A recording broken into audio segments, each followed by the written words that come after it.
the distribution of sample means. Example 2. We're given the distribution for x. X is normally distributed, mean 47, variance 4, standard deviation 2. So we should write those down. So the mean is 47, the variance is 4, and the standard deviation is 2. We have to work out the missing values in the distribution of the sample mean.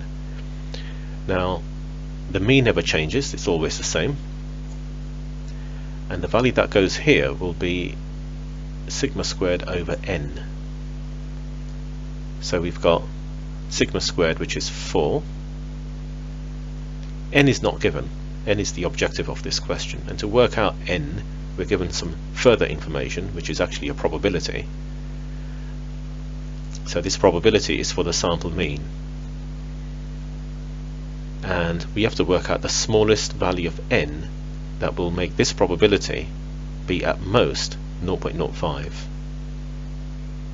So the distribution of the sample mean, I've put 47 in the center, and it says for this probability shade to the left of 46, a probability which is at most 0.05.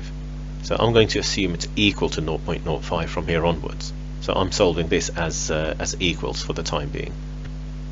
If I do a second scale underneath, and this is the standard normal distribution, and we have to use the standard normal distribution and standardizing to solve this problem, and the mean for the standard normal distribution is 0.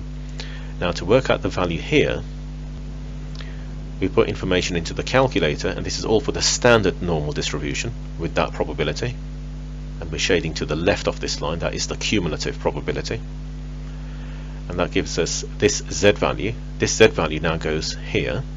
Now we move on to the standardizing process, so we need the formula. So z equals,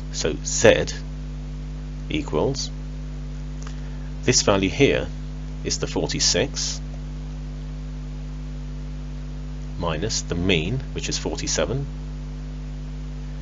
divided by the standard deviation, which was 2, over an n we don't know, so over root n. Again, the right hand side here, the right hand side of this formula is all for the distribution of x bar. The left hand side is for z. So to solve this, if I have to keep this fraction together, I can swap these two around like so, and because we have a single fraction on each side, if we take the reciprocal of each side, so these fractions will flip over, so then we get this and this, and then we're dividing by 2 here. If we multiply both sides by 2, the right hand side will be multiplied by that 2, so that gives 3.2898 for root n, and then we square both sides, 10.8.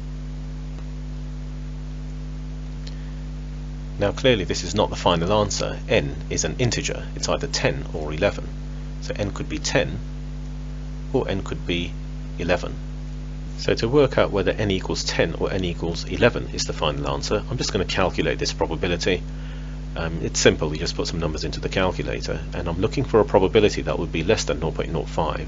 So let's see which one gives us a probability of less than 0.05.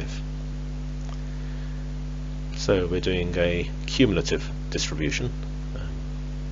Lower limit is 0 is fine. The upper limit was 46. That was from the sketch, 46.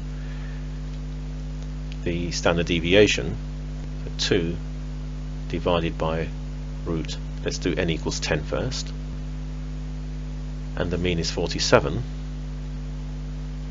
And that gives us a probability that's more than 0.05, so n equals 10 doesn't work. And repeating the same calculation with n equals 11, so 2 divided by root 11, and that's below 5%, so this one works. So this is the final answer.